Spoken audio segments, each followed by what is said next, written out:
Bienvenidos. Tenemos para hoy el tema de conceptos narrativos, ¿ya? Que como todos sabemos es un tema que se incorporó recién el año pasado y sobre este tema pues hay que resaltar que es una base, ¿no? Para poder analizar textos literarios que están en el prospecto, ¿ya? Entonces, vamos a primero a repasar la teoría de conceptos narrativos y cualquier duda, chicos, cualquier pregunta, por favor, háganla llegar por el chat para poder comentar, ¿ya? Y obviamente también participamos en la solución de la práctica, ¿ya? Muy bien, entonces vamos a iniciar.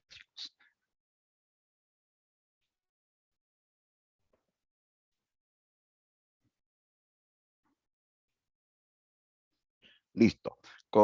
Conceptos narrativos. Ya, esto básicamente se refiere a toda la teoría que existe sobre el proceso de la narración y todos los elementos que involucra este proceso, ¿no? Todo lo que es analizar el narrador, ¿no?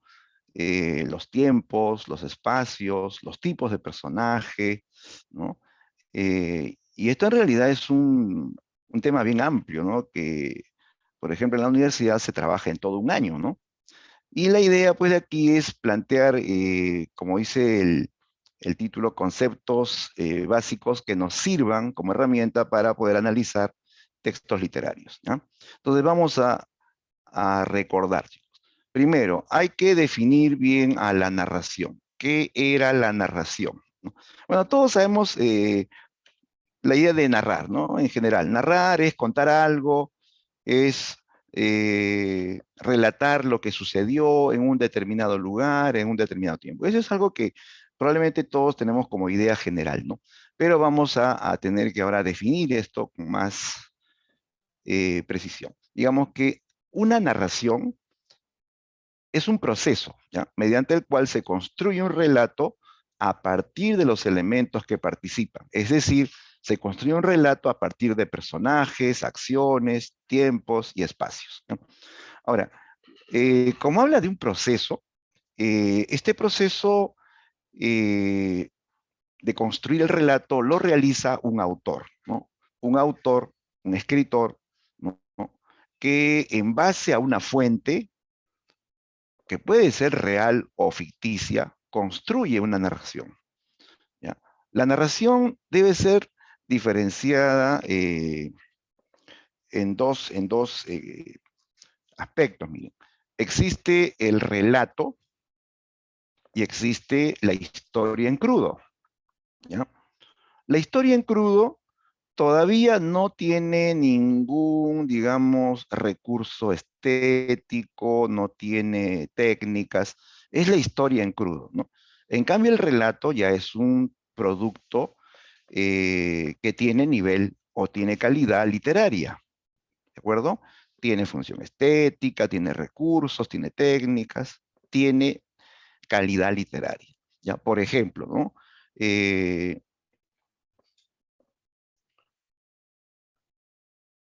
el caso de La ciudad y los perros de Vargas Llosa, ¿no? Todos sabemos que Vargas Llosa se basó en sus experiencias como alumno del Colegio Militar Leoncio Prado. Todas esas experiencias que él vio, que él vivió, que él escuchó, serían pues la historia en crudo, ¿no? ¿Sí? Esto luego se va a transformar en un relato, en donde el autor va a tener que crear nuevos nombres de personajes, acciones, ¿no? Con un tiempo y un espacio, pero sobre todo con una calidad literaria. ¿Ya? No es lo mismo lo que sucedió en el colegio, en la vida real, que lo que está escrito en el libro, porque ese texto tiene técnicas narrativas novedosas, tiene un lenguaje también estético, ¿no? Elegante y sobre todo cautivante. Entonces, no es lo mismo, pues, chicos. El relato ya es un trabajo de nivel literario, ¿sí? Lo mismo pasa con las leyendas de Becker, ¿no? Becker escribió leyendas, ¿no? A partir de lo que le contaron gentes sencillas del pueblo. Lo que la gente contaba era muy simple, ¿no? Historias así llenas de misterios y creencias, pero de manera muy simple. En cambio, las leyendas de Becker, que es ya el relato, tiene calidad literaria, ¿correcto? Bien, entonces, la narración es ese proceso de convertir una historia en crudo en un relato, con la correspondiente calidad literaria, ¿no? Ahora, uno de los elementos del relato es el narrador, ¿no? Que no debe ser confundido con el autor, ¿no? Ya sabemos que el narrador es solamente una voz, o puede ser un personaje, ¿no? Una voz y un punto de vista desde donde se cuenta la historia. Es la voz que cuenta la historia, ¿correcto? Y que puede o no estar involucrado con el punto de vista del autor. O sea, no necesariamente lo que piense el autor es lo mismo que piensa el narrador. No siempre. Puede que sí, puede que no, ¿no? Ahora, el narrador dice que es un enunciador intratextual, o sea, el narrador existe solamente dentro del texto, dentro de la obra. No existe en el mundo real, ¿no? Existe dentro de la obra. Es intratextual. En cambio, el autor es extratextual. Existe fuera del texto. ¿Por qué? Porque el autor es una persona real, pues, ¿no? ¿Sí? Puede ser Vargas Llosa, puede ser Ciro Alegría, ¿no? Dante Alighieri, Shakespeare, una persona real. Él es el que organiza el texto, el que construye el texto, ¿ya? Y le da una forma determinada. Es el autor el que va a construir el relato, ¿no? A partir de la creación de personajes, situaciones, ¿no? Y obviamente con su estilo, ¿no? Estilo propio, ¿no? Ahora, eh, si nos plantean diferencias entre narrador y autor, uno, que el narrador es una voz ficticia o un personaje que también es ficticio. En cambio, el autor es real. Dos, el narrador es intratextual, mientras que el autor es extratextual. Y no son lo mismo. Definitivamente no son lo mismo. Por ejemplo, a ver, puede pasar el caso de que el autor sea una mujer y el narrador sea un varón. Por ejemplo, hay una obra que se llama Las Crónicas de Adriano. Las Crónicas de Adriano es la narración en primera persona del propio Adriano. El emperador Adriano cuenta su historia, ¿ya? El narrador es el emperador Adriano. Pero ¿sabes quién lo escribió? Esa obra lo escribió una mujer que se llama Margarita Yourcenar. Margarita Yourcenar es una escritora belga eh, que contó la historia de Adrián, del emperador Adriano. Pero nota, el autor es mujer y el narrador es un varón, ¿ya? No son lo mismo. Es más, así tengan el mismo nombre, no son lo mismo. Por ejemplo, el caso de El Caballero Carmelo de Abraham Valdelomar. Todos sabemos que el autor es Abraham Valdelomar. ¿Quién es el narrador del Caballero Carmelo? El narrador es un niño de 9 años que se llama Abraham. Sí, se llama Abraham igual que el autor. Pero ¿será lo mismo decir que en este caso el autor y el narrador son iguales? No, porque el autor es un escritor que tiene más de 30 años, mientras que el narrador es un niño de 9 años. Y no es lo mismo, pues chicos, ¿no? Si fuesen lo mismo, entonces diríamos que el niño de 9 años es el que escribió este cuento. Y no es así, pues, ¿no? Así tengan el mismo nombre, no es igual autor que narrador. Desde el momento en que el narrador existe solamente dentro de la obra y el autor existe fuera de la obra, son pues dos entes totalmente distintos, ¿no?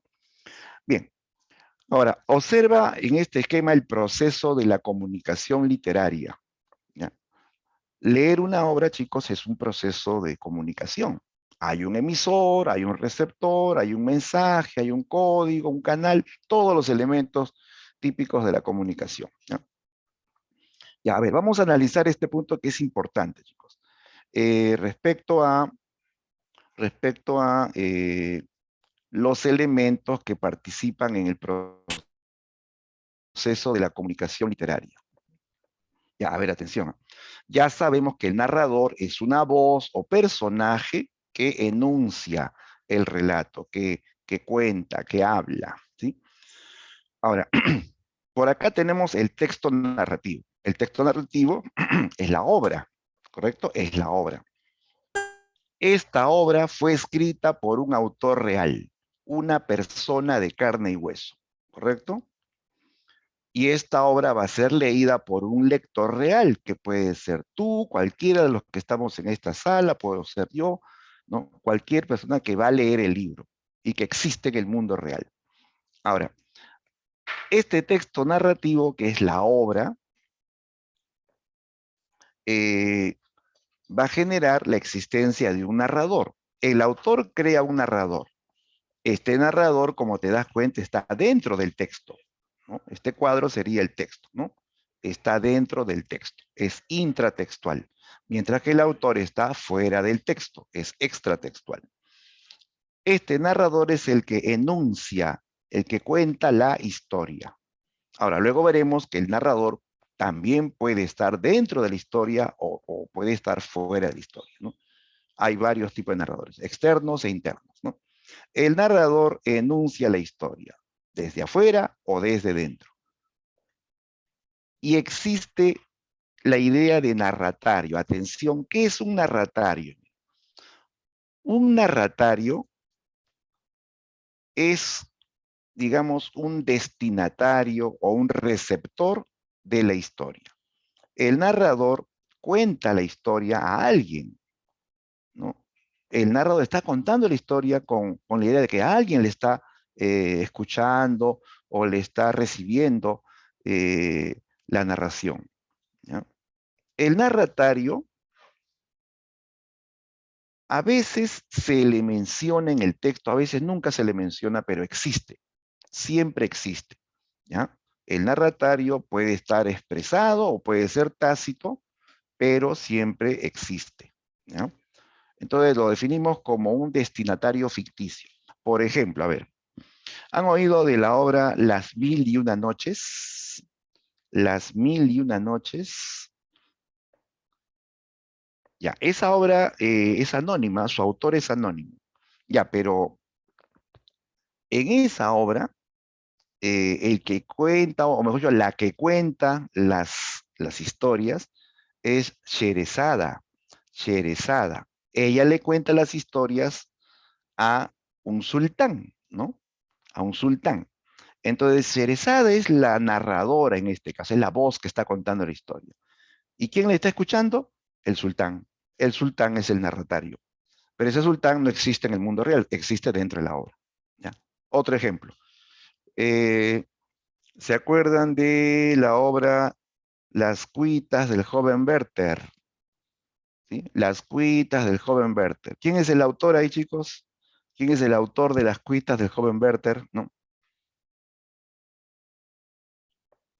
Bueno, es un alemán, ¿no? Y a ver, escríbelo, pues, ¿cómo se llama el autor de las cuitas del joven Werther? ¿No? Ajá, bien, Ángelo, Goethe, ¿no? Johann Goethe, ¿no? Correcto, Goethe, ¿no? Ya, él es el autor. ¿Y quién es el narrador? ¿Quién es el que cuenta la historia? ¿El mismo Goethe? No, hay una voz ahí. ¿Quién es el que cuenta la historia? El que cuenta la historia, mejor dicho, el que cuenta su historia, porque es una obra autobiográfica, ¿no? Es el propio Werther. Werther es la voz que va a contar la historia, el que escribe las cartas, ¿no? ¿Ya? Y en esa historia, Werther escribe cartas a un amigo, ¿sí o no? A su amigo Guillermo. A él le cuenta sus penas, ¿no? Su historia y sus penas de amor, ¿no? Le dice, mi querido Guillermo, ahora estoy feliz, pero a veces estoy triste, me deprimo, pero ayer conocí a una mujer muy hermosa, es un ángel, me he enamorado, dice, pero hay un problema, está comprometida, ¿qué hago, amigo? Dice, ¿no? Werther es así, ¿no? Un apasionado que fácilmente cambia, ¿no? De estados de ánimo, ¿no? Se enamora, se queda embobado con una chica que está comprometida. O sea, él le dice todo eso a Guillermo. Guillermo es el destinatario o receptor de la historia de Werther. Él es un narratario. Pero date cuenta que Guillermo existe dentro de la obra. No es real, es un personaje, ¿no? Eh, a veces no se va a mencionar al narratario. Simplemente se da por entendido que existe. Pero siempre existe, ¿ah? Siempre existe un narratario. A veces se le menciona y a veces no se le menciona, pero se entiende que alguien está recibiendo esa historia. Alguien está escuchando lo que está contando el narrador, ¿de acuerdo? Entonces es un destinatario ficticio. En cambio, el lector es una persona real que está leyendo el libro, ¿de acuerdo? Pero algo que sí es común es que tanto el narratario como el lector real, ambos son receptores. Así como el autor real y el narrador, ambos son emisores. Solamente que uno es real y otro es ficticio, ¿de acuerdo? ¿Se entendió? ¿Quedó claro esto, chicos? A ver, Matías me pregunta, ¿siempre existe narrador? Claro, siempre existe narrador, así como siempre existe narratario. ¿Ya? Siempre, siempre. Bien, veamos el siguiente caso, chicos. Hablemos de los narradores, los puntos de vista o tipos de narrador. Ya habíamos comentado que el narrador puede ser externo o puede ser interno. ¿Ya? Mira, cuando es externo se le llama heterodiegético. ¿Ya? Por si acaso te pongo el término porque en los exámenes a veces ponen palabras técnicas, ¿no? Narrador heterodiegético simplemente es narrador que está fuera de la historia, ¿ya? Fuera de la historia. Ahora, este caso de narrador externo incluye al omnisciente y al objetivo, ¿ya? Vamos a diferenciar. Comencemos por el objetivo para que notes la diferencia. Un narrador objetivo es un narrador que está fuera de la historia, pero dice que solamente describe detalles o con detalle las acciones y los elementos de la realidad narrada sin interiorizar en la subjetividad del personaje. O sea, este narrador te cuenta lo que hacen los personajes y describe la realidad o ambiente que los rodea. No habla de sus sentimientos o sus pensamientos o su interioridad en general.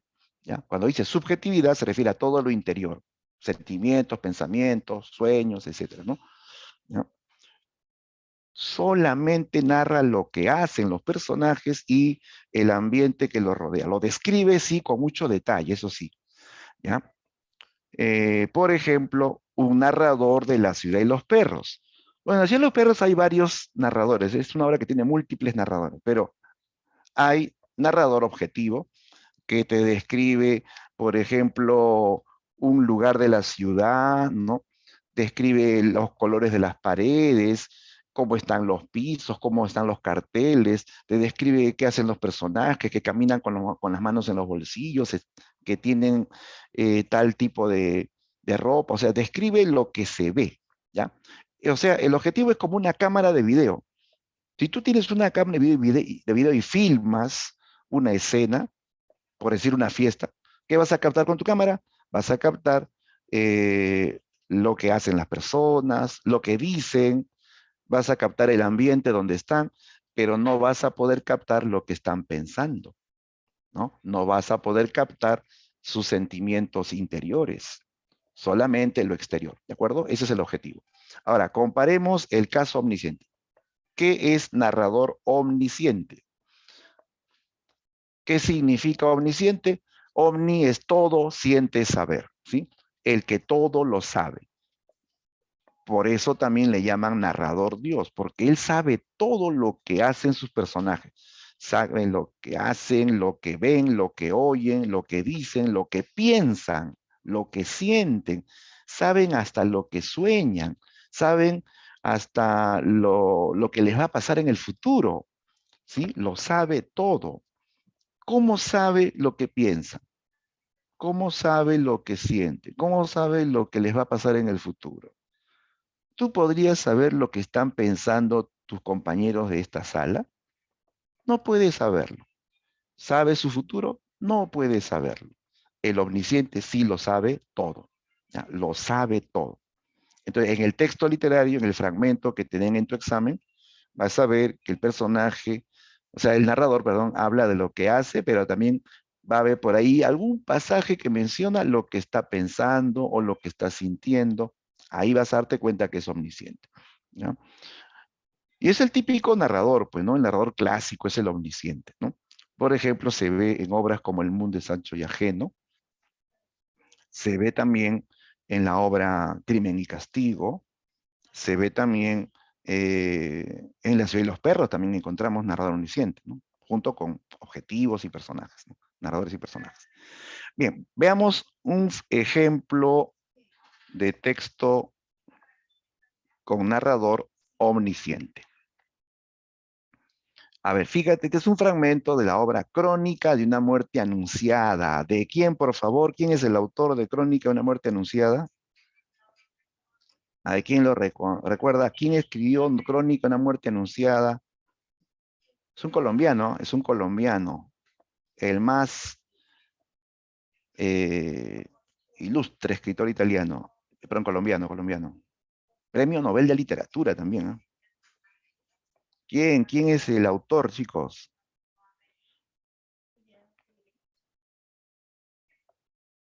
¿Quién escribió Crónica de una muerte anunciada?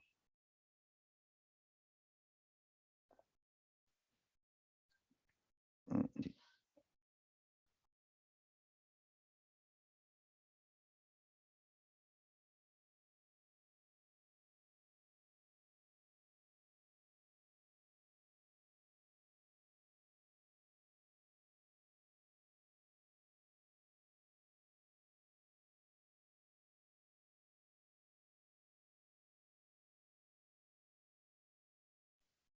Ya, muy bien, ajá, muy bien, Katy, es Gabriel García Márquez, exacto. Ya, a ver, eh, fíjate el fragmento, ¿ah? Leamos el fragmento, así comienza la obra. Dice, el día en que lo iban a matar, Santiago Nazar se levantó a las 5:30 de la mañana para esperar el buque en que llegaba el obispo. Había soñado que atravesaba un bosque de higuerones donde caía una llovizna tierna, y por un instante fue feliz en el sueño, pero al despertar se sintió por completo salpicado de cagada de pájaros.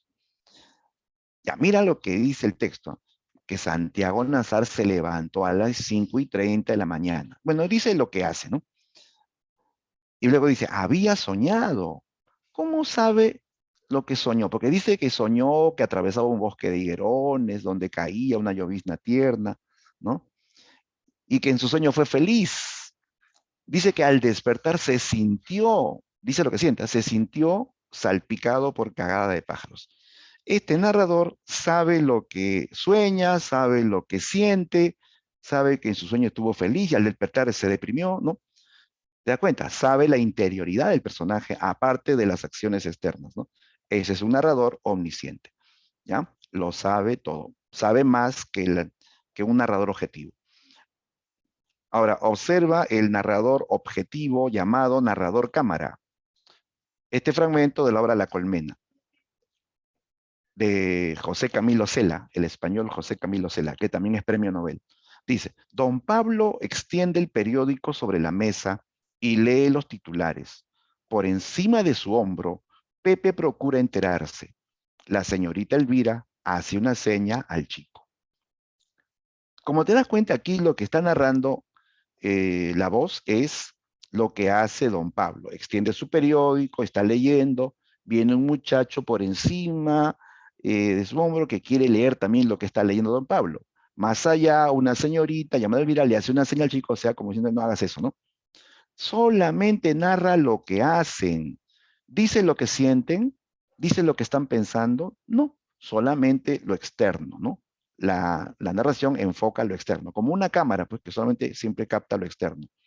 Esa es la idea de narrador objetivo, ¿ya?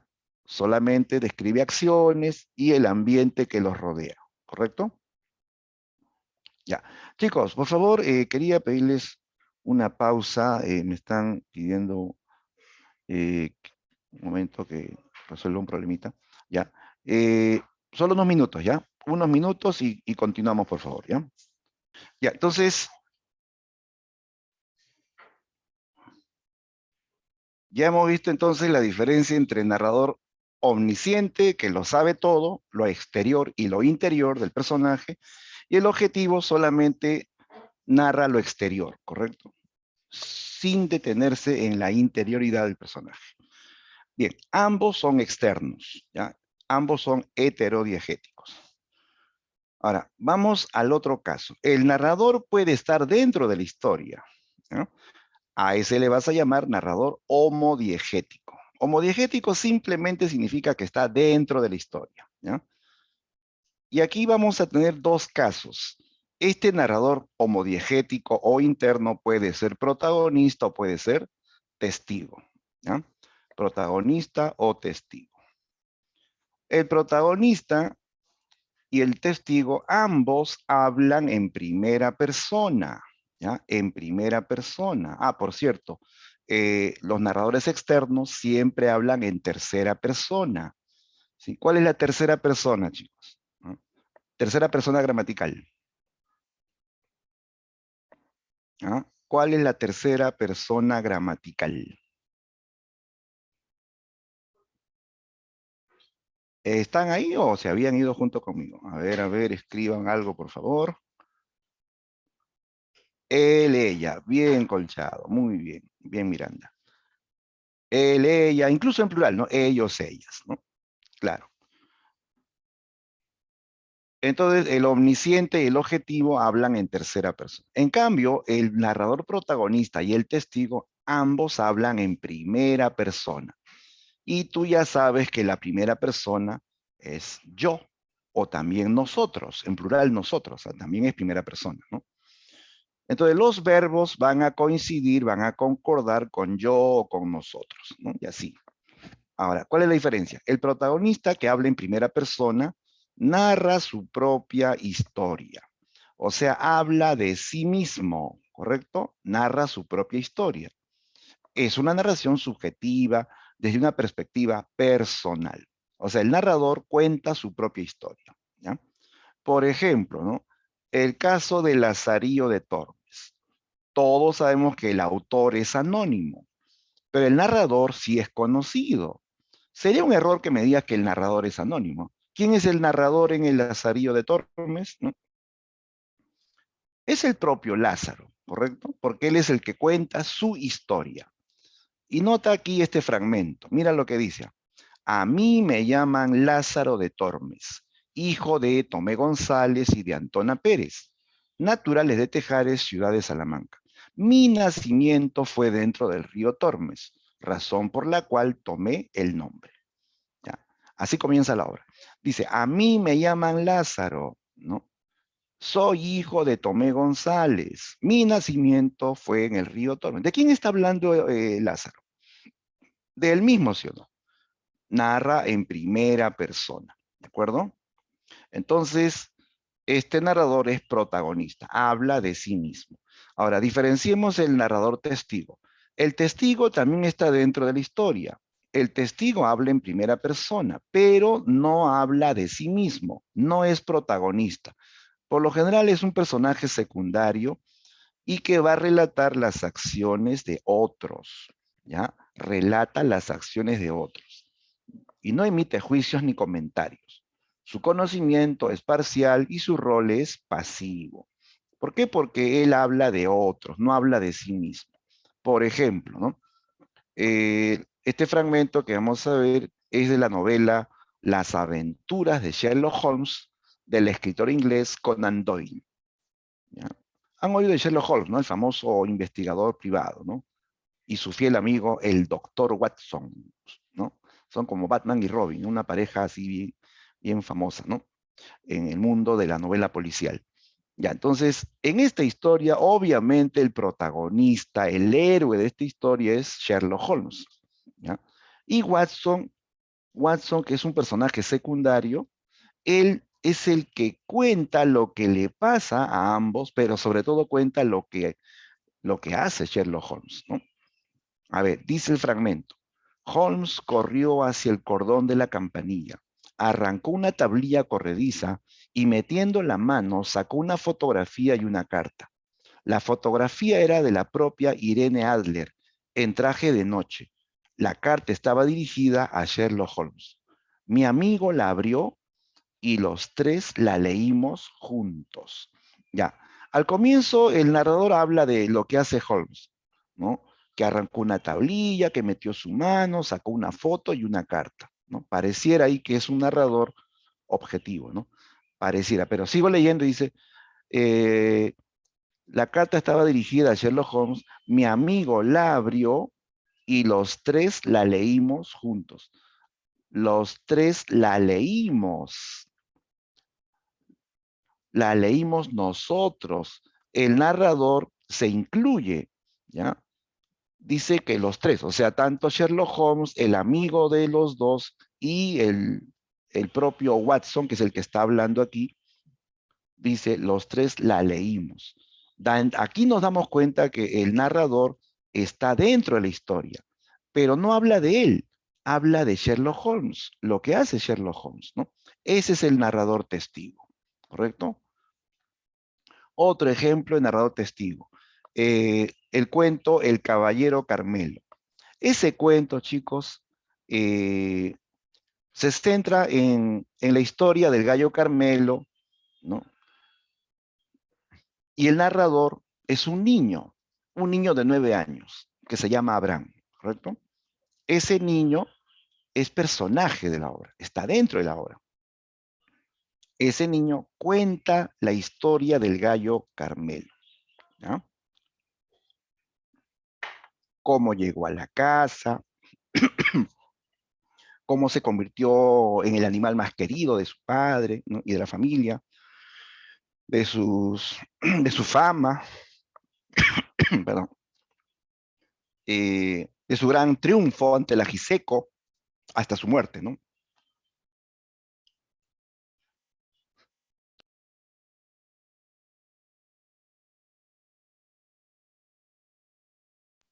Hasta su muerte. Entonces, ese niño, el personaje, se menciona por momentos en la obra y cuenta la historia de otro, del gallo, incluso habla de su familia también, pero siempre él se incluye, ¿no? Dice, todos nos pusimos tristes, así nos pusimos tristes, ¿no? Es incluyéndolo a él, pues, ¿no? O sea, él está incluido en la obra como personaje. Habla en primera persona porque dice, nos pusimos tristes. ¿Quiénes? Nosotros, ¿no? Ya habla de otros. Esa es la diferencia con el protagonista. Está dentro de la obra, pero relata acciones de otros. Bien. Ahora, en una novela puede ser que se mezclen varios tipos de narrador, si es posible. ¿Ya? Sobre todo en las novelas contemporáneas, o sea, las más actuales, pueden haber varios tipos de narradores. Por ejemplo, en La Ciudad de los Perros hay narrador omnisciente, hay objetivo, hay narrador testigo, ¿no? Entonces se mezclan los narradores en las obras contemporáneas. Pero las clásicas tienen un solo tipo de narrador, ¿ya? ¿Han leído El gato negro de Allan Poe? El gato negro. En El gato negro, el narrador es un alcohólico que cuenta sus eh, experiencias, sus traumas, sus sufrimientos, el crimen que cometió contra su mujer, ¿no? Ahí el narrador es protagonista, ¿ya? Habla de sí mismo, ¿correcto? Bien, vamos a tener en cuenta entonces que hay 4 tipos de narradores, 2 externos y 2 internos. Bien, otro punto que tenemos que repasar, chicos, es el tiempo del relato. Ya, a ver, dice, este aspecto se refiere a la vinculación entre la situación temporal del narrador, en tanto ejecutor de relato, con respecto al orden cronológico de la historia. O sea, el tiempo del relato, en general, se refiere al vínculo que hay entre cuánto dura la obra, ¿ya? Y cómo se cuenta la obra, en qué orden se cuenta la obra. ¿Ya? Entonces tenemos que diferenciar tipos de tiempo, 2 tipos de tiempo, el tiempo que dura y el orden en que se cuentan los hechos. Entonces se habla de dos tiempos. El tiempo de la historia, que es el tiempo real y objetivo de la realidad narrada. Es el tiempo real, o sea, cuánto dura la obra. Y se mide en horas, días, semanas, meses o tal vez años. ¿Sí? Por ejemplo, ¿no? La novela Ulises de James Joyce, autor contemporáneo. En esta novela se cuenta la historia de Leopoldo Bloom durante un día, ¿sí? Lo que le pasó a Leopoldo Bloom durante un día. La obra tiene más de 500 páginas, pero esas 500 páginas te cuentan lo que le pasó a Leopoldo Bloom en un día. El tiempo de la historia ahí es solo un día. En cambio, en Crimen y Castigo de Dostoyevsky, los hechos abarcan más o menos 9 meses. 9 meses. ¿Ya? Desde que él, pues, planea el crimen, lo ejecuta, luego viene el sufrimiento, finalmente la confesión y el castigo. Todo eso abarca 9 meses aproximadamente. Si tú lees El mundo es ancho y ajeno, ahí la obra abarca años, años, porque se hablan de varios juicios, y tú sabes que aquí en el Perú pues los juicios no acaban en un año, acaban en muchos años, ¿no? ¿Ya? Entonces, el tiempo de historia es el tiempo que dura la obra, y se mide en días, en horas, puede ser también en semanas, meses o años, ¿correcto? Pero ¿cuál es el tiempo de la historia en la Ilíada? Ah, en la Ilíada recuerdo que se narran 51 días, ¿no? Del último año de la guerra. ¿Cuál es el tiempo de la historia de la Odisea? En la Odisea se narran solo 40 días, 40 días del regreso de Odiseo. O sea, desde que comienza la obra hasta que termina, transcurren 40 días, ¿no? Claro que en esos 40 días se va a recordar las aventuras que vivió Odiseo durante varios años. Pero yo tengo que tener en cuenta que el tiempo de la historia es cuánto dura la obra desde que comienza la narración hasta que termina. Ese es el tiempo de la historia. ¿Cuántos días, cuántos meses, cuántos años? ¿Correcto? Ahora, el otro caso, el tiempo del relato. No es lo mismo tiempo de la historia que tiempo de relato. El tiempo del relato es el orden en que se narran los hechos. Ojo, el orden. Aquí interesa cómo es el orden de los hechos. Yo puedo contar la historia en orden o en desorden, ¿sí o no? Yo puedo comenzar mi historia por el principio y terminar por el final, y eso sería un orden natural, lógico, ¿no? Pero puedo comenzar por el final y terminar por el principio, o puedo hacer saltos en el tiempo, ¿no? Y entonces estaría alterando el orden natural. Entonces, el tiempo del relato es el orden en que se narran los hechos. Ahora, hay dos posibilidades en el tiempo del relato. El tiempo puede ser natural o puede ser artificial. El orden natural se refiere a la narración en orden lógico, en orden lógico. ¿Y cuál es el orden lógico? En una narración lo lógico es que se comience por un inicio, ¿no? Valga la redundancia, haya un desarrollo, un nudo, que es el punto más tenso de la obra, el problema básicamente, y hay un desenlace. Ese es el orden lógico. Inicio, desarrollo, nudo y desenlace. También natural es que se narre en orden cronológico. Cronológico quiere decir que se narra sin alteración temporal de la historia, sin que haya saltos, ¿no? Tú has oído, por ejemplo, del flashback, ¿no? Que es un salto momentáneo al pasado. Ya, eso, chicos, no es natural. En, en la vida real nadie puede retroceder al pasado, ¿no? Tampoco puede saltar pues, al futuro, ¿no? Sino todo tiene un orden cronológico, ¿no? En cambio, en la novela sí se podría pues hacer saltos en el tiempo. Ya, pero para que sea natural, el orden en este caso tiene que ser cronológico, sin alteración del tiempo, sin saltos en el tiempo, ¿correcto? Entonces, orden natural, por ejemplo, hay en Crimen y Castigo. ¿Sí? De esta obra tiene un orden lógico. Primero planifica el crimen, luego ejecuta el crimen, luego viene su cargo de conciencia, finalmente su confesión y su castigo, ¿no? Sigue un orden lógico, ¿ya? Igualmente, Doña Bárbara, es una novela regionalista, ¿no?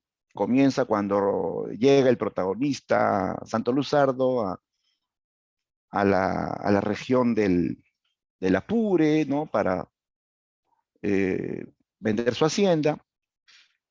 Y luego se entera, pues, que le han expropiado sus tierras, su ganado, que una tal Doña Bárbara es la que manda, que es la cacique, y él la enfrenta, y hay todo un conflicto, incluso pasional ahí, y que termina, pues, con la derrota de Doña Bárbara, ¿no? ¿Ya? Con la derrota de Doña Bárbara. Entonces, esta novela sigue un orden lineal, un orden cronológico, ¿ya? Eh, Ahora, pueden haber en la obra, en la obra cronológica o lógica, pueden haber pequeños recuerdos que no alteran la linealidad, ¿ya? Sí se pueden hacer mención a recuerdos, ¿no? Pero eso no altera mucho, porque son recuerdos así muy breves, ¿no? ¿No? Por ejemplo, Bárbara dice, ella es así, mala y todo, porque en su mocedad fue violada, ¿no? Habla de algo que ya pasó, ¿no? Años atrás. Pero eso no altera la linealidad. O sea, la narración sigue un orden lógico, porque hay un inicio, hay un nudo, hay un desenlace, ¿no? ¿Ya? Lo mismo pasa con El mundo de Sancho y Ajeno. Esta obra sigue un orden natural. Primero la comunidad que vive en paz, luego viene el gamonal que les hace juicio, ¿no? Y compra la ley, le quita sus tierras, los indígenas son desterrados de su propia tierra, ¿no? Luego viene Benito Castro, ¿no? Que propone la rebelión, ¿no? Se enfrentan, finalmente todos son masacrados, ¿no? Eh, Se destruye la comunidad, gana el gamonal, ¿no? Entonces, la obra sigue un orden lógico, ¿no? No es que comienza por el final, no es que comienza por la mitad, ¿no? Sigue un orden lógico y cronológico, ¿ya? Ese es el orden natural. Es lo clásico, esto es lo tradicional. Lo moderno, lo vanguardista, es el tiempo artificial. A ver, veamos el caso del tiempo artificial, el orden artificial. Aquí implica que se altera la temporalización tanto a nivel lógico como cronológico, ¿ya? Entonces, ya no es lineal, ya no es natural, sino se altera esa narración lógica o cronológica. ¿Cómo, por ejemplo, se puede lograr anticipando las acciones o adelantándose en el tiempo? Claro, por ejemplo, ¿no? Tú lees Crónica de una muerte anunciada, ni bien comienza la novela, dice que el protagonista fue asesinado, ¿ya? Fue asesinado. Y luego comienza a detallar eh, todo lo que sucedió antes, ¿no? O sea, quién era él, eh, por qué lo mataron, después quiénes lo mataron, cómo lo mataron, ¿no? La autopsia y todo, ¿no? ¿No? Entonces la obra adelanta lo que sucede al final, ¿no? ¿Ya? Y curiosamente la obra termina cuando lo matan, ¿sí? La obra comienza anunciando que, que este personaje ha sido asesinado, ¿no? O sea, anticipa lo que va a suceder al final, ¿no? Y al final te dicen, finalmente, ¿no? Fue acuchillado, ¿no? Y cayó de bruces en la puerta de su casa, ¿no? Entonces aquí ya no se sigue un orden natural, porque se está adelantando lo que va a suceder en el futuro, ¿no? O también se puede alterar el orden entrecruzando varias historias. Claro, varias historias. Por ejemplo, la obra Conversación en la Catedral de Vargas Llosa. En esa novela se cruzan varias historias, ¿no? La historia del protagonista, Santiago Zavala, ¿no? La historia del Perú, ¿no? La vida política del Perú durante la dictadura de Odría. Se cuentan historias de los personajes, ¿no? Del papá de Santiago, ¿no? De, de Ambrosio, que es el que está conversando con Santiago en la catedral, ¿no? Ya, pero esas historias diversas están en diferentes tiempos. están en diferentes tiempos. Entonces, al cruzar varias historias que están en diferentes épocas, entonces la obra no sigue una linealidad o un orden lógico, porque estoy leyendo algo que sucede, por decir, en el presente, y luego leo algo que sucede en el pasado, luego otro que lee que sucede en otro tiempo, ¿no? Entonces, eso también altera el orden lógico o cronológico. Lo más clásico es esto, chicos, ¿no? El traslado al pasado, ¿no? El traslado al pasado, el salto al pasado, que puede ser largo o puede ser corto. Y de acuerdo a eso vas a decir eh, que hay dos procedimientos, el raconto y el flashback. ¿Ya? Ambos implican salto al pasado. ¿Sí? ¿Cuál es la diferencia? A ver, ¿quién sabe? ¿Cuál es la diferencia entre raconto y flashback? ¿Qué diferencia hay entre raconto y flashback? Lo común es que ambos saltan al pasado. ¿Ah? A ver, los leo, chicos, los leo. ¿Qué diferencia hay entre raconto y flashback?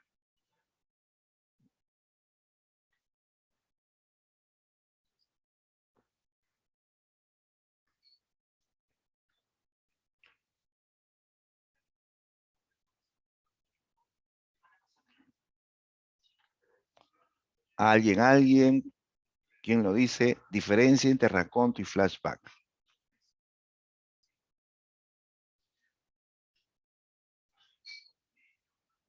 La duración. Bien, Lizeth, así es. La duración es la diferencia. El raconto dura más, es largo, es un salto al pasado largo, ¿ya? Que puede abarcar varias páginas. En cambio, el flashback es un salto corto, que puede abarcar uno o dos párrafos, ¿no? ¿No? Es un salto breve, ¿ya? Por ejemplo, si tú lees la Odisea, el canto 8 y 12 de la Odisea, en la Odisea, eh, Odiseo va a narrar sus aventuras, ¿no? Que son muchas y que abarcan más de 3 años. Entonces, para contar todas esas aventuras que él vivió en el pasado, eh, la narración pues va a ser larga, ¿no? Y si hablamos de páginas, van a ser varias páginas, ¿no? Entonces, eso es un ejemplo de raconto, un salto, un salto largo al pasado y luego regresa al presente, ¿correcto? En cambio, el flashback es breve, es un recuerdo fugaz. Por ejemplo, en La ciudad de los perros. En La ciudad de los perros de Vargas Llosa, eh, por ejemplo, se narra la vida de, por ejemplo, del jaguar, ¿no? El jaguar, en el colegio militar Leoncio Prado, ¿no? Él es el chico rudo, el chico eh, de fama delincuencial, ¿no? El más bravucón de todos. Ya, pero nos hablan de él y en el siguiente párrafo hablan de cuando era niño, antes de ir al colegio militar, cuando vivía en el Callao, ¿no? Cuando él, pues, comenzó con las malas juntas, se volvió robacasas y todo, hasta fue detenido, ¿no? Junto con su pandilla, ¿no? Y luego regresa inmediatamente al colegio militar, al presente, digamos, ¿no? O sea, ese salto es breve, solamente para explicar eh, cómo fue la infancia de este personaje. ¿Por qué él se volvió así? ¿Por qué es un matoncito? ¿Por qué, no? Tiene esa personalidad tan violenta, ¿no? Entonces, hace un salto al pasado, pero no es por las puras, es para explicar. Lo mismo pasa con el poeta. El poeta, de él se habla de lo que hace en el colegio militar y luego salta al pasado para explicar por qué fue al colegio militar. Pero para eso hay un salto al pasado, donde habla de que su padre pues, era un tipo que engañaba a su madre. Por otro lado, a él no le gustaba estar en su casa, se juntaba con los amigos allá en Miraflores, tenía su enamorada, hasta que un día vino un chico de San Isidro que tenía más plata, tenía carro nuevo, tarjetas de crédito, y lo atrasó. Su enamorada eh, lo dejó por otro chico. Y de eso se enteraron todos sus amigos. Pues, ¿no? Pobre poeta, sintió tanta vergüenza y no quería encontrarse con ningún amigo, así que la solución fue desaparecer. Y se va al Colegio Militar Leoncio Prado, que es un colegio internado, ¿no? Entonces ahí nos explican por qué él entró a Leoncio Prado. No fue porque quería ser militar, ¿no? Era como para escapar de las burlas de sus amigos, ¿no? Y porque tampoco no quería estar en su casa, ¿no? Bien, entonces el flashback es un salto fugaz, pero que sirve para explicar algo, ¿no? Ya. Bien, otra forma de crear un orden artificial es iniciar y acabar la historia del mismo modo. Iniciar y acabar la historia del mismo modo. A eso también se llama narración circular. Ya, por ejemplo, el cuento El carrusel de Julio Ramón Ribeiro. Ya, este cuento comienza y termina igual, chicos.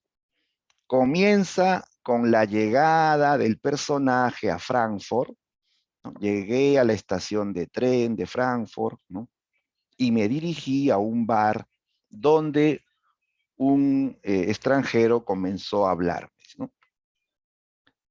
Cuenta una historia larga y luego al final del cuento dice, y así llegué a la estación de Frankfurt y entré a un bar donde un extranjero comenzó a hablar. O sea, igualito, tal y como comenzó, así termina la obra. A eso se llama narración circular, ¿no? Entonces, el tiempo ahí es en redondo, pues, ¿no?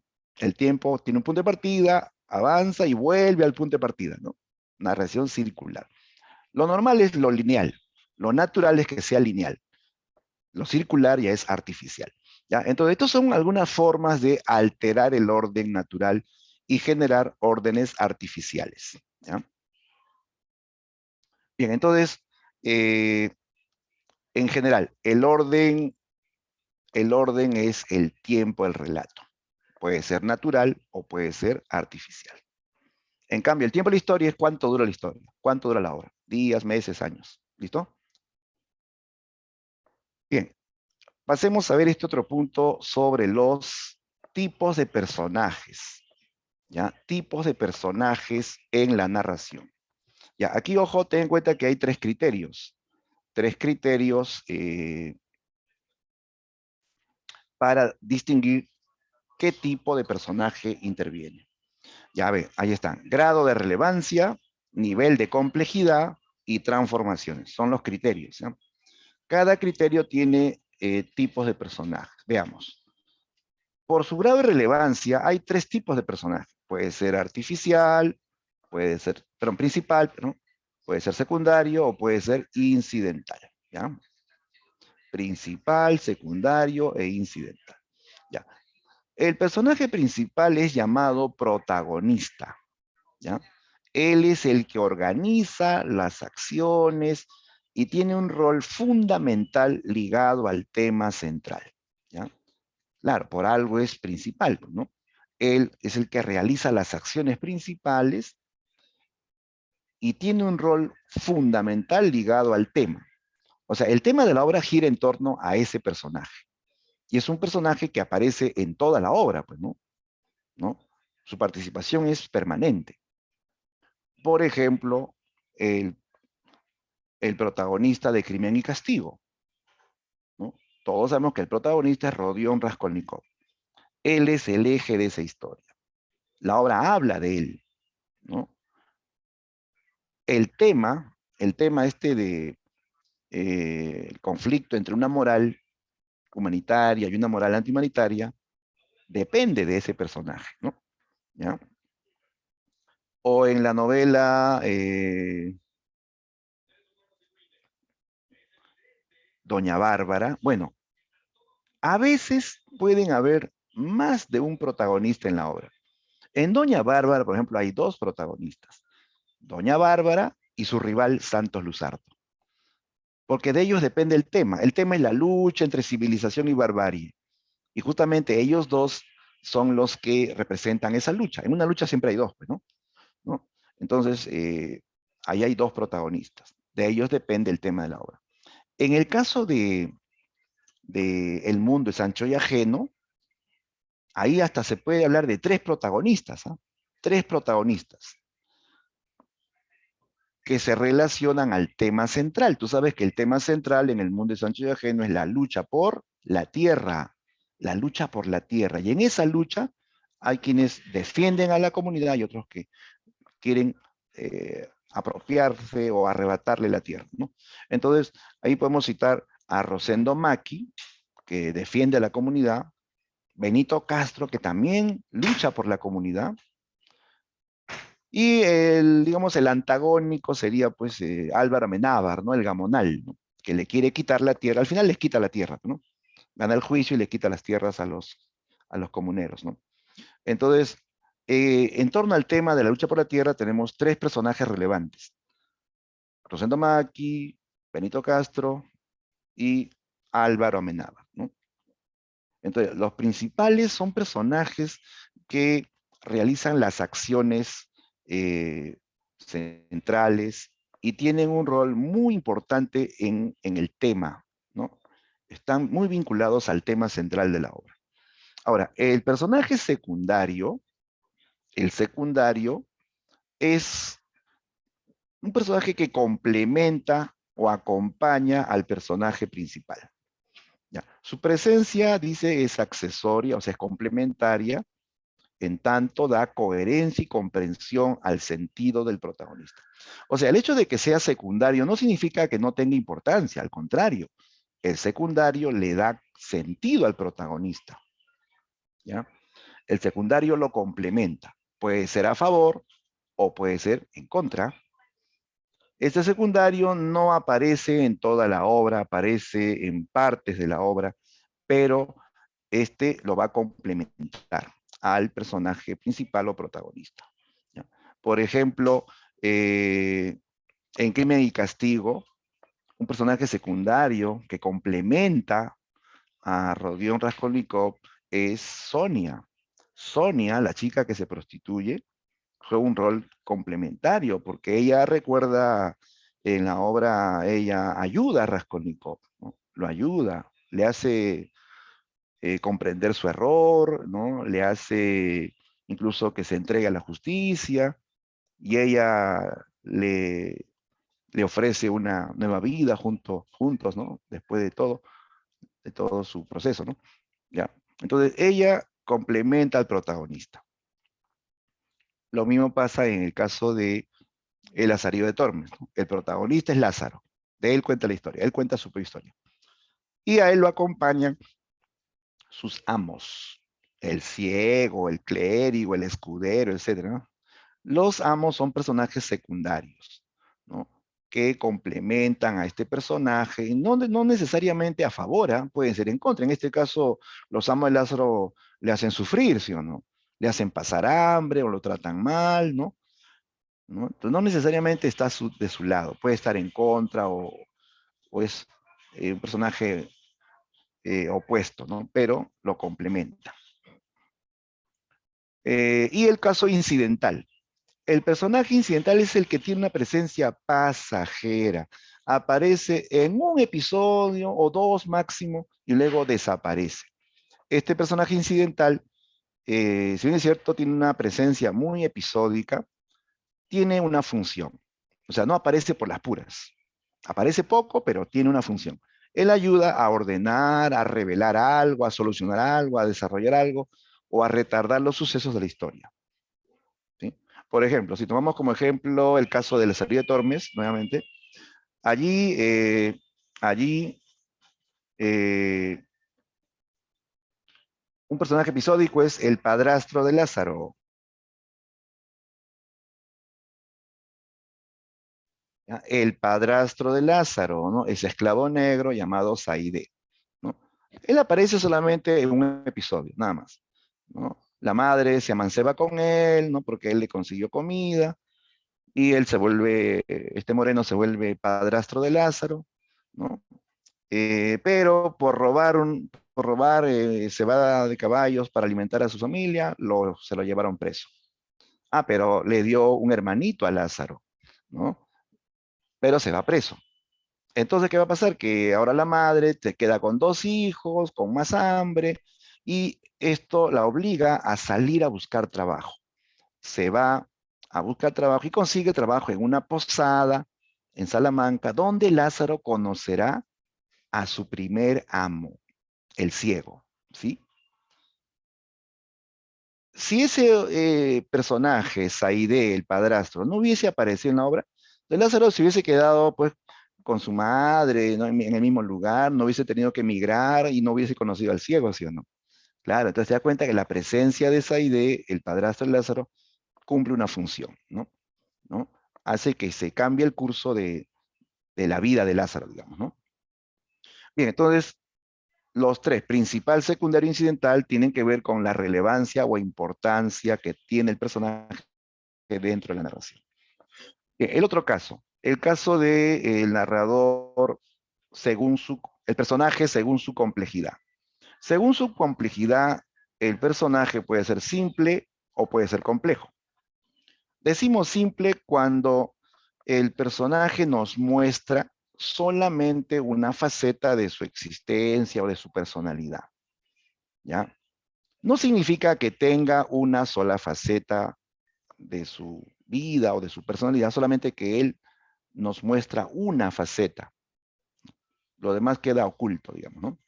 En cambio, el complejo, el personaje complejo, es aquel que nos muestra varias facetas de su personalidad, ¿ya? Incluso facetas contradictorias de su personalidad. Y esto es más real, esto es más real. Lo real es que los personajes son complejos, tienen varias facetas, ¿no? De su personalidad. A veces hacen cosas buenas, a veces hacen cosas malas, a veces están contentos, a veces están amargos, ¿no? Eh, Tienen una función en la vida, luego tienen otra, ¿no? Eso es complejo. En cambio, el simple solamente nos muestra una faceta de su existencia, ¿ya? No nos muestra todo, su personalidad completa, solo una faceta. Por ejemplo, en la obra El mundo es ancho y ajeno, el Gamonal, Álvaro Amenábar, en esa historia Amenábar es el personaje ambicioso, abusivo, ¿no? Eh, prepotente, ¿no? O sea, siempre personaje malo, ¿no? Que hace cosas malas. En toda la obra siempre se le muestra así, el malo de la historia, ¿no? ¿No? Nunca vemos a Amenábar pues, con un gesto de solidaridad o de bondad o de compasión, nunca. Siempre el soberbio, prepotente, abusivo, ¿no? ¿Ya? Es un personaje simple, simple.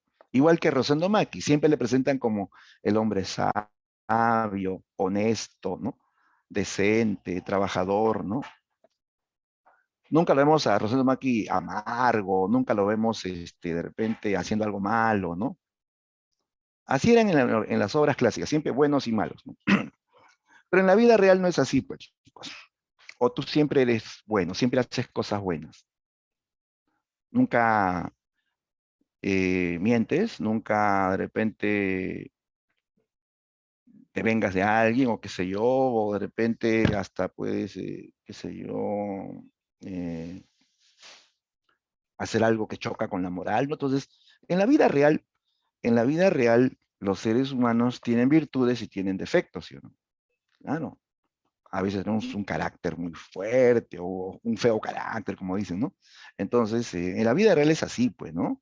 Eh, pero en la literatura hay personajes simples y hay complejos, ¿no? Complejo, por ejemplo, es en Crimen y Castigo, Rodión Raskolnikov, ¿no? Ese muchacho, si bien es cierto, es un asesino, mata a dos mujeres. ¿Habrán escenas donde él hace cosas buenas? Sí hay.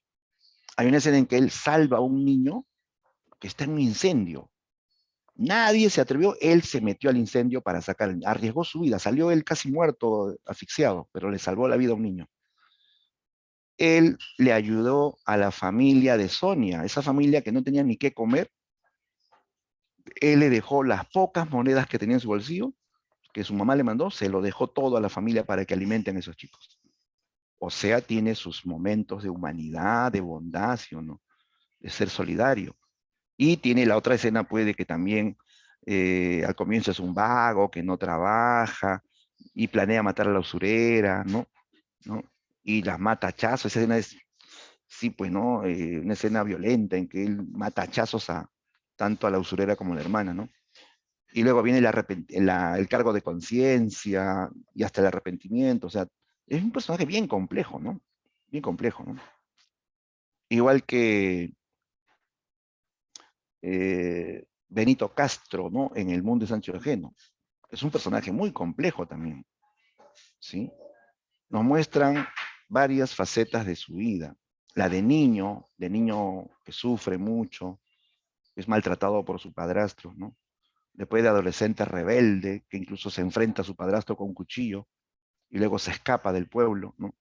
Luego como él aprende cosas buenas y cosas malas durante su vida, se vuelve al final, bueno, estudia en un colegio nocturno, ¿no? Se vuelve obrero en una fábrica, después vuelve a su pueblo y tiene su familia y se vuelve revolucionario, ¿no? Y muere luchando por la comunidad. O sea, es un personaje que tiene varias facetas en su vida, ¿no? La faceta de papá, la faceta de revolucionario, la faceta de, de hombre que tiene virtudes, pero también tiene sus defectos, ¿no? Entonces, eso es complejidad. Finalmente, tenemos el caso de personajes según sus transformaciones. Ya, ahí vamos a hablar de estático y dinámico. ¿Ya? El estático es el que tiene una misma conducta de inicio a fin. ¿Ya? Una misma conducta de inicio a fin. Mientras que el dinámico modifica sus conductas y éstas sufren transformaciones en el transcurso de la trama. ¿Ya? Entonces, esto lo vamos a ver en función a la conducta durante toda la obra. ¿Ya? Si de principio a fin su conducta es la misma, es un personaje estático. Pero si su conducta se modifica, ¿no? En el desarrollo de la obra, es dinámico. Por ejemplo, un personaje, mmm, a ver, tomamos como caso La ciudad y los perros de Vargas Llosa. En La ciudad y los perros aparece, por ejemplo, el teniente Gamboa. El teniente Gamboa, que es un oficial, ¿no? eh, del ejército, él siempre aparece como el hombre estricto, severo, disciplinado, ¿no? Que cumple bien su trabajo, porque él es un militar de vocación, pues, ¿no? Es un militar de vocación, ¿no? ¿Ya? Tiene voz de mando, todos lo respetan, todos le obedecen, incluso, ¿no? En toda la obra, de principio a fin, siempre tiene esa conducta, estricto, disciplinado, ¿no? ¿No? Es un personaje estático, estático. Eh, Una pregunta, ¿qué personaje de La ciudad y los perros cambia su conducta al final de la obra? ¿Ah? ¿Qué personaje de La ciudad y los perros cambia su conducta al final de la obra?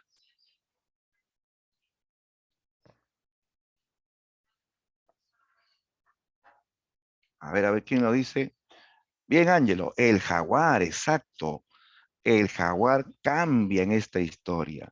Al comienzo, ¿no? En el colegio es pues rudo, bravucón, ¿no? Eh, que humilla a los más débiles, les pega, ¿no? A otros, ¿no? Tiene su pandilla, ¿no? Que cometen fechorías, ¿no? Ya, pero luego de que ocurre esto de la muerte de Arana y eh,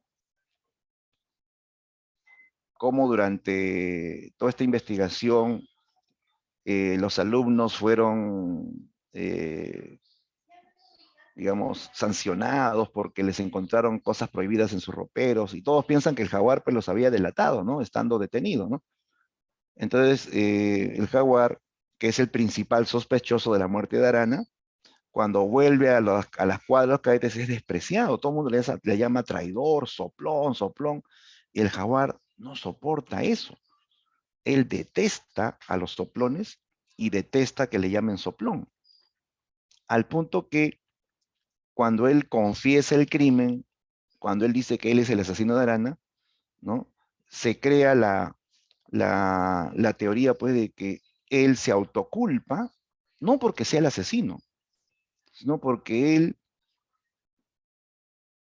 quiere quitarse esa imagen de soplón. O sea, él prefiere que le llamen asesino antes que le llamen soplón, ¿no? Y al final nunca se llega a saber quién mató realmente a Arana. Es el misterio de la obra, ¿no? Es el dato escondido, ¿no? Entonces, el jaguar, luego de esa experiencia, sale del colegio y él se casa. Se casa con una mujer buena, que lo ama, ¿no? Que lo atiende, ¿no? Se consigue un buen trabajo en un banco, él es cajero y se vuelve decente. El jaguar se endereza. El jaguar que fue así medio delincuente en su juventud, ya después él en la obra se muestra como un hombre que ya está casado, tiene un trabajo, ¿no? Que se va a enseriar en la vida, digamos, ¿no? Se va a enseriar en la vida. Incluso sus amigos rateros lo vienen a buscar, él ya no quiere, ¿no? Volver a esa vida, ¿no?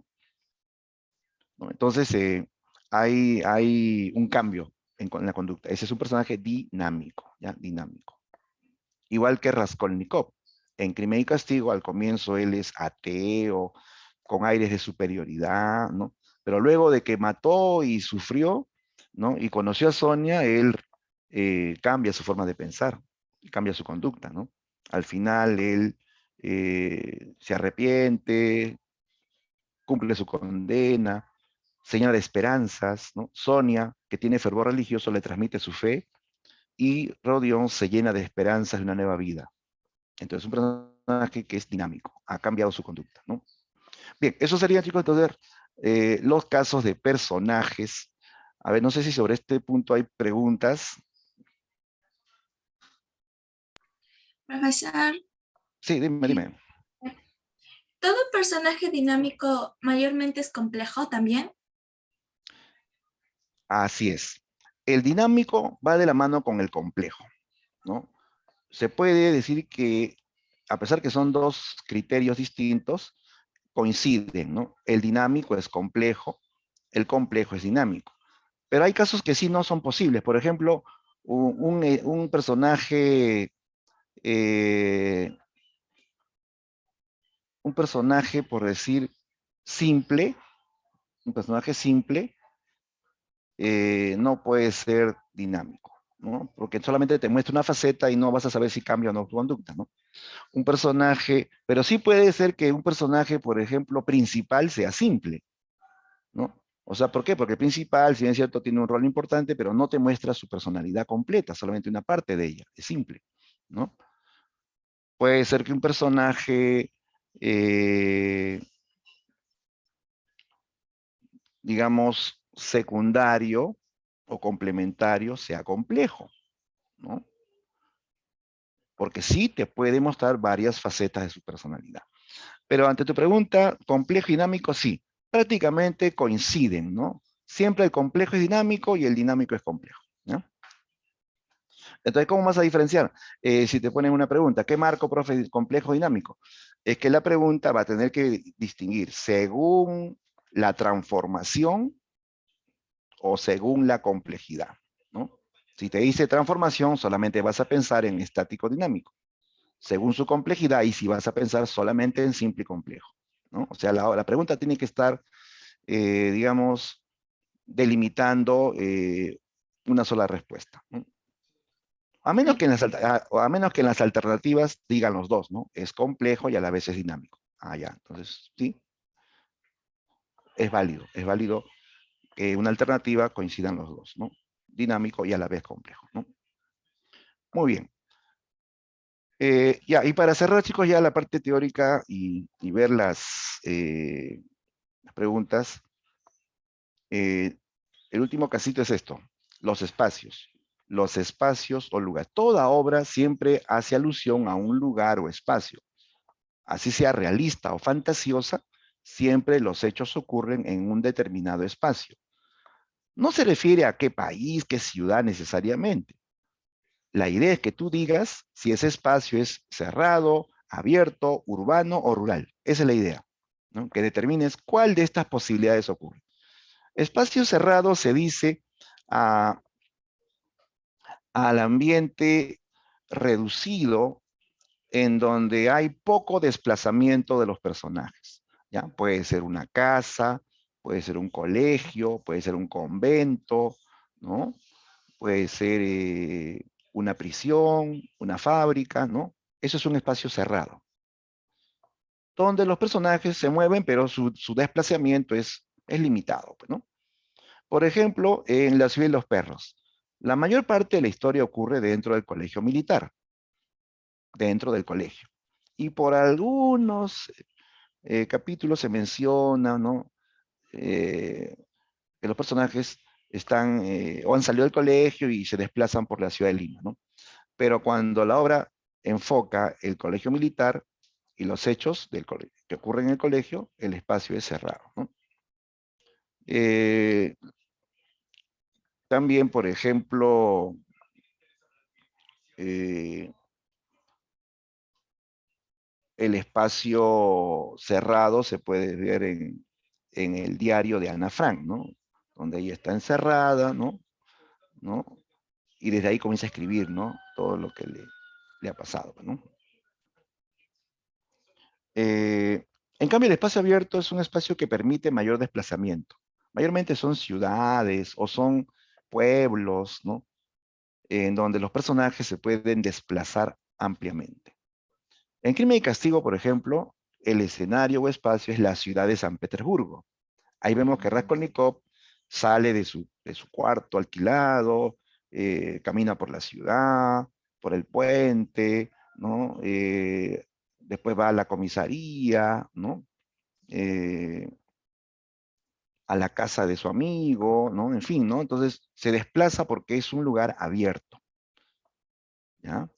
Igual pasaría en el mundo de Sancho y Ajeno. Si bien es cierto, ahí no es una ciudad, es un pueblito, una comunidad andina, pero que está rodeado pues de una naturaleza muy amplia, hay cerros, montañas, ríos, llanuras, ¿no? En donde los personajes se desplazan, incluso a caballo, porque son largos trechos, ¿no? ¿Ya? Entonces el espacio es abierto, abierto. Se puede ver mucho desplazamiento de personajes por diferentes lugares. Ahora, el espacio urbano implica espacio eh, donde se aprecia una ciudad moderna, ¿ya? Donde hay, pues, muchas edificaciones, ¿no? Donde hay personajes de diferentes clases sociales, ¿no? Por ejemplo, por ejemplo, en el caso de La ciudad y los perros, ¿no? El espacio es urbano, ¿sí? Es urbano. El colegio militar está en Lima. Eh, y se describe en diferentes lugares de Lima. La Victoria, Miraflores, ¿no? Barrios Altos, ¿no? Y ahí vemos pues que hay personajes de diferente clase social, ¿no? ¿Sí? Es un espacio urbano. El espacio rural se refiere al mundo campesino, el mundo campesino, donde no vamos a ver pues aglomeraciones de edificios como en la ciudad, vas a ver pequeñas casitas rústicas, incluso separadas, ¿no? Donde vas a ver personajes del campo, donde vas a ver actividades propias del campo, personas que se dedican a criar animales, su vaquita, su carnero, sus cuyes, o se dedican a la agricultura, a sembrar y cosechar la tierra, ¿no? O también a la minería, ¿no? Que son actividades propias, pues, del mundo rural, ¿no? Ahora, un espacio cerrado puede ser urbano o puede ser rural. Un espacio abierto puede ser urbano, puede ser rural. O sea, no se excluyen, ¿no? No se excluyen, ¿sí? Por ejemplo, en la ciudad de los perros, el espacio mayormente es cerrado y a la vez es urbano. En el mundo de Sancho y Ajeno, el espacio es rural y a la vez es abierto, ¿sí o no? Claro. Entonces no se excluye. ¿Listo? Bien, chicos, eso sería entonces la teoría básica de la narratología. Y ahora vamos a enfrentarnos, chicos, a la práctica,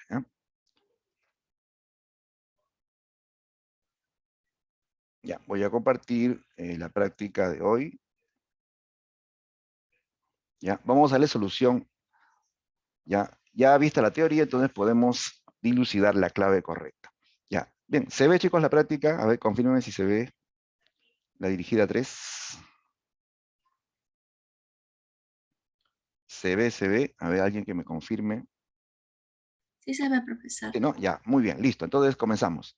Uno, completa los espacios. Dice, los espacios están vinculados a la posibilidad de desplazamiento y presentan diversidad en su configuración. Ya, ¿en qué tipo de espacio hay posibilidad de desplazamiento? Abierto. Abierto, ¿correcto? Luego dice, y los espacios están conformados de agrupaciones de edificaciones que sirven de vivienda a personas de diversas clases sociales. Hay agrupaciones de edificaciones, o sea, muchas edificaciones, ¿no? Urbanos. Urbano, ¿correcto? Claro, muy bien. Entonces, la respuesta para esta primera pregunta sería abierto y urbano, ¿sí? Abierto, urbano, aquí está, letra A. Ya, esa es la clave. 1A. Pregunta 2. Es un tipo de personaje que presenta más de un rasgo caracterizador, o sea, varias facetas de su personalidad, incluso a veces contradictorio en su carácter, o sea, a veces hace cosas buenas, a veces cosas malas, ¿no? Contradictorio, ¿no? Pero así es en la realidad, ¿no? Un ejemplo sería Rodión en la novela Crimen y Castigo. Ya, entonces, ¿qué tipo de personaje sería? Ya, pues, profe, como dice que tiene varios rasgos de su personalidad y a veces puede tener incluso rasgos contradictorios, sería un personaje complejo, ¿no? Respuesta complejo. Ya. Profe, ¿no puede ser dinámico? Es que la premisa está hablando de que presenta más de un rasgo de su personalidad, incluso contradictorio. ¿Ya? Entonces ahí se refiere a la complejidad del personaje. Si fuese la premisa, su conducta cambió, ya ahí sí, dinámico, ¿no? Pero esta definición corresponde a complejo. Bien, la pregunta 3. A ver, esta sí es una pregunta reto, chicos. A ver si coincidimos en la clave. Ya, te están pidiendo qué tipo de narrador existe en este fragmento. Ya, a ver, lo leo primero. Comenzó a avanzar pegado a la pared.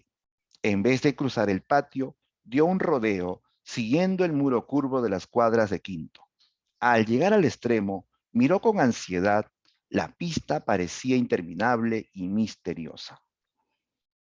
A ver, ¿qué dicen, chicos? ¿Qué tipo de narrador existe en este fragmento?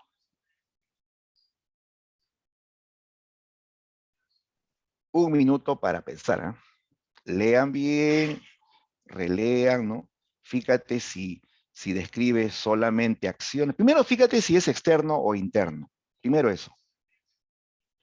¿Es externo o es interno? Omnisciente.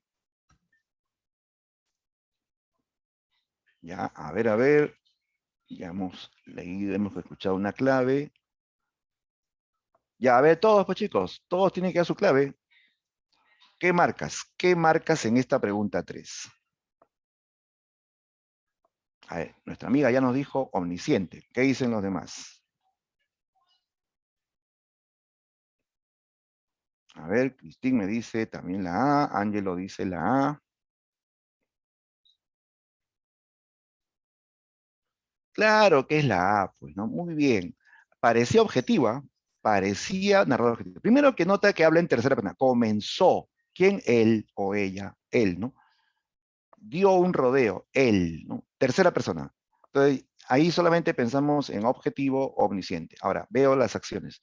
Dice que avanzó pegado a la pared, que vio un patio, dio un rodeo, siguió el muro curvo hacia las cuadras de Quinto. Hasta ahí parecía que era objetivo, pero mira lo que dice Lego. Al llegar al extremo, miró con ansiedad. El narrador sabe que este personaje está ansioso. La ansiedad es algo interno. Dice que miró, la pista le parecía interminable y misteriosa. Chicos, esto de que la pista parecía interminable y misteriosa es algo subjetivo, ¿no? O sea, para este personaje la pista le parecía interminable y misteriosa. Es algo subjetivo, es como él ve. No todos van a ver la pista como algo misterioso, ¿no? Esto es algo personal. Entonces, el narrador conoce lo que siente, conoce la interioridad o el punto de vista del personaje. Entonces, conoce más, sabe más lo externo y también lo interno, ¿no? Es omnisciente. Muy bien, excelente chicos, la clave era la A, omnisciente. Pregunta 4. En la teoría narratológica, al encargado de construir verbalmente el relato de la historia se le conoce como... A ver, ¿qué dicen? Dice, al encargado de construir verbalmente el relato de la historia se le conoce como... Narrador.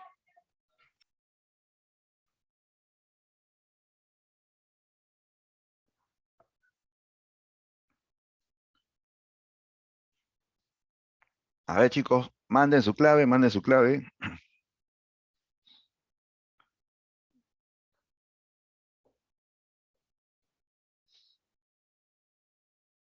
Ah, ya. Qué bueno que coinciden, chicos, en la respuesta. A ver, un ratito. ¿Dijiste la D o la A? Ah, no, ahí hay varias respuestas, ¿no? A ver, Katy dice es la A, profesor, autor. Cristín dice que puede ser la D. Lice dice autor. Ángelo dice la D, que es narrador, ¿no? Ajá. ¿Narrador o autor? Porque el hecho de que construye verbalmente el relato ya no podría ser narratario, porque narratario es el destinatario, el que recibe la historia, ¿no? ¿Autor o narrador? Ya, veamos la premisa, bien. Dice, construye verbalmente el relato. Chicos, por si acaso verbalmente no significa solamente que esté hablando, ¿ah? Verbalmente implica que utiliza una lengua, ¿no? Acuérdate que hay comunicación verbal, y la comunicación verbal es aquella que se basa en una lengua, puede ser oral o puede ser escrita, ¿no? O sea, cuando dice construir verbalmente, significa construye el relato en función a una lengua, nada más. A eso se refiere. Y el hecho de decir construye, el que construye el relato no es el narrador, chicos. El que construye el relato es el autor. Él construye, él organiza, ¿no? Él va a crear las acciones, ¿no? A los personajes, ¿no? Como dice, construye, el que construye es el autor. El narrador solamente se encarga de hablar, de contar la historia, construida por el autor. ¿Ya? El autor construye la obra, el relato, y el narrador es el que lo cuenta nada más. ¿Ya? Bien, entonces aquí la palabrita clave era construir. Entonces eso es autor, ¿ya? La clave correcta y es el autor. 5. Es un tipo de narrador fuera de la historia, que describe con detalle las acciones y los elementos de la realidad narrada sin interiorizar en la subjetividad de los personajes. Nos referimos al toque, chicos, respuesta ahí, respuesta. Dice que solo acciones sin, eh, sin que se interiorice en la subjetividad de los personajes. O sea, no te hable de sus sentimientos, no lo que piensa, no lo que siente. Claro, ¿no? Directo. Es objetivo. ¿Ya? En la 5 la clave es la de narrador objetivo. Listo. Vamos a la 6. Con respecto a la teoría narratológica, mencione el valor de verdad o falsedad de las siguientes proposiciones. Veamos. Dice, su punto de vista, ojo, dice, en relación con el narrador, la premisa dice, en relación al narrador. Dice, su punto de vista coincide siempre con el autor. ¿Siempre? No siempre. A veces es lo contrario. Por ejemplo, en La ciudad de los perros, el autor es Vargas Llosa. Un narrador, uno de los narradores es el jaguar. ¿Piensa lo mismo Vargas Llosa que el jaguar? ¿Tiene la misma ideología, la misma cultura, en fin? No, pues no coincide, ¿no? No siempre coincide. Puede que sí, puede que no, pero sí siempre es falso, ¿ya? Eh, Su punto dice, 2, se encarga de organizar la historia narrada. ¿El narrador se encarga de organizar la historia narrada? Falso. El que organiza la historia es el autor. El narrador solamente cuenta nada más, solo cuenta, él no organiza nada, ¿ya? Entonces, a ver, la primera es falsa, la segunda también es falsa. Es una presencia intratextual, o sea, existe dentro del texto. Es cierto, el narrador solo existe dentro del texto, correcto. 4, no enuncia la verdad subjetiva del autor. No enuncia la verdad subjetiva del autor. Mira, la verdad subjetiva se refiere a la ficción creada por el autor. La ficción construida por el autor. Dice, no enuncia la ficción creada por el autor. Es falso, al contrario. Él es el que enuncia, él es el que cuenta, ¿no? Acá dice, no enuncia, falso, pues. ¿Ya? El narrador es el enunciador intratextual, ¿no? De la historia construida por el autor. Y entonces la secuencia sería falso, falso, verdadero, falso. A ver, ahí está, si hay clave, ¿eh? La clave correcta sería la D, ¿ya? Clave dedo. Listo. Ya, sigamos. Pregunta 7. Se considera que el narrador es una voz, ¿ya? Es una voz que enuncia el relato. Y dentro del proceso comunicativo, ¿a quién se le considera como el narratario? ¿Quién es el narratario? A ver, a ver.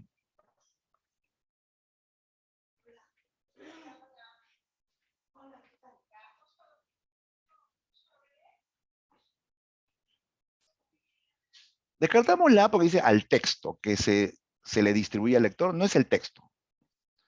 Al lector real no es real, ¿no? El narratario existe dentro de la obra, es ficticio, no es real. Está entre la C y la D, ¿ah? Que por cierto se parecen, ¿ah? C o D, ¿qué dicen muchachos?